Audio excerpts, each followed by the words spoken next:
ውድ ወንድሞችና እህቶቼ ዛሬ ልጋብዛችሁ የምፈልገው ታሪክ እጅግ ልብ የሚነካና እያንዳንዳችን በጥልቀት ሊያስፈራን የሚገባ ትምህርት የያዘ ነው። አብራችሁን ቆዩ።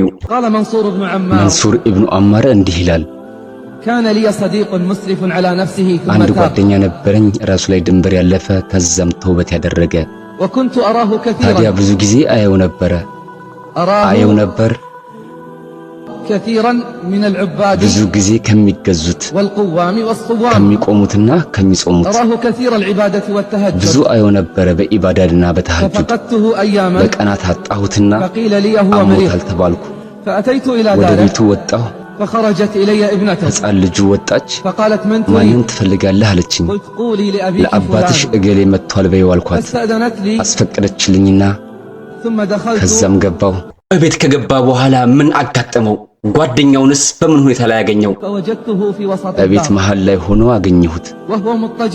ፍራሹ ላይ ተኝቷል። እሱ ፊቱ ጠቁሯል፣ አይኑ ያነባል፣ ከንፈሩ ደርቋል። ታዲያ እኔ ለሱ ፈርቼ አልኩኝ፣ ወንድሜ ላኢላሃ ኢላላህ ማለትን አብዛ። አይኑን ከፈተና አተኩሮ አይቶኝ ሲያበቃ እንደገና ተመለሰ። አሁንም ለሁለተኛ ጊዜ አልኩት፣ ወንድሜ ላኢላሃ ኢላላህ ማለትን አብዛ። አሁንም ለሶስተኛ ጊዜ ደገምኩለት። አይኑን ከፈተና አለኝ፣ ወንድሜ መንሱር ሆይ ይሄ ቃል እኮ እኔ ላይ ተጋርዷል። ይሄ ቃል እኮ እንዳልለው ተጋርዷል። ላ ሐውለ ወላ ቁወተ ኢላ ቢላሂ አልዓሊዩል ዐዚም አልኩኝ። ከዛም አልኩት። ጓደኛው ይህን በሰማ ጊዜ በጣም ነበር የደነገጠው። ምክንያቱም እሱ የሚያውቀው በጀማዓ ሶላት ነበረ። ከዛስ ምን አለው? ወንድሜ የታል ያ ሶላትህ? ጾምና ተሐጁድ ሶላትህ አለኝ። ያ እኮ ለአላህ አልነበረም።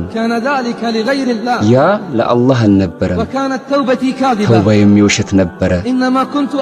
ያንን ስፈጽም የነበረው እንዲባልልኝ ነው፣ እንድወሳበት ነው።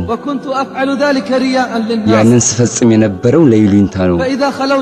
ወደ ራሴ ስመለስ በሩን ዘጋለሁ፣ መጋረጃ ጋርዳለሁ፣ መጠጥ እጠጣለሁ፣ ጌታዬን በኃጢአት አምጻለሁ። በዚህ የተወሰነ ከገፋሁ በኋላ ህመም አገኘኝ፣ ለሞት ተዳረስኩ። ለዚች ልጅ አልኳት፣ ልጅ ሆይ ቁርአን አቀብኝ አልኩኝ።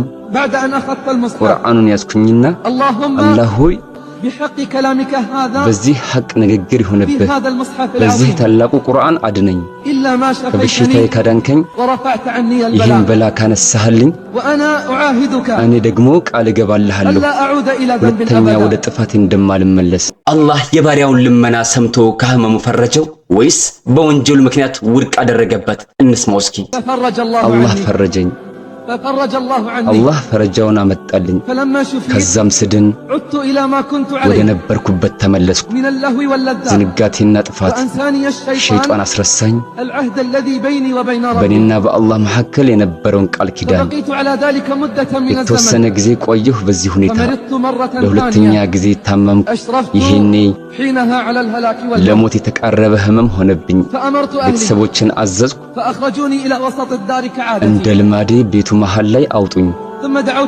ከዛም በቁርአን ዱዓ አረኩ። የተወሰነ ማነበብኩኝ። ከዛም ከፍ አረኩና አልኩኝ፣ አላህ ሆይ በዚህ መጽሐፍ በተከበረው ቃልህ ይሁንብህ፣ ከህመሜ አድነኝ፣ መዓቱንም አንሳልኝ። አላህ ተቀበለኝ ከኔ፣ ከህመሜ አዳነኝ። ከዛም በኋላ ይሄ ሰው ተውበት አድርጎ ወደ አላህ መንገድ ተመለሰ ወይስ ወደ ነበረበት ጥፋት? እንቀጥል። አሁን ወደ ነበርኩበት ጥፋት ተመለስኩ።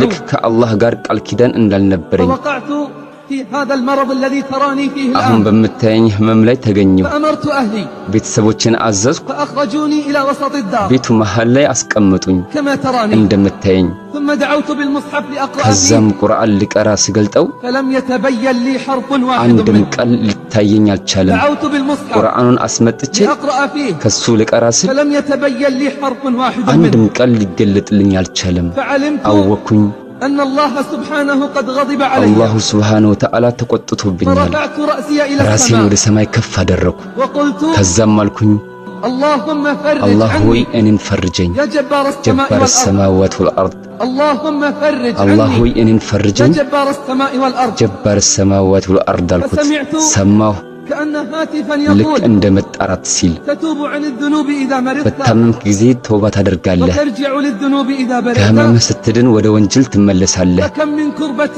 نجاك ስንት منها ችግርህን ነፃ አወጣንህ وكم كشف البلاء إذا ስንት بليت መዓትህን አነሳን قال منصور መንሱር بن ኢብኑ عمار አማር እንዲህ ይላል فوالله ما خرجت ወላሂ من ከቤቱ عنده አልወጣሁም إلا وعيني እምባይን تسكب እያዘነብኩ العبرات ቢሆን እንጂ فما وصلت ልክ الباب በሩ ላይ ስደርስ أنه قد ሞቷል አሉኝ حيل بينهم በእነሱና وبين ما يشتهون በሚፈልጉት መሃል ከልካይ ገባባቸው ይህ ታሪክ ለእያንዳንዳችን ትልቅ ማስጠንቀቂያ ነው። ተውበት የልብ እውነትነት የሚፈልግ እንጂ የአንደበት ብቻ አይደለም።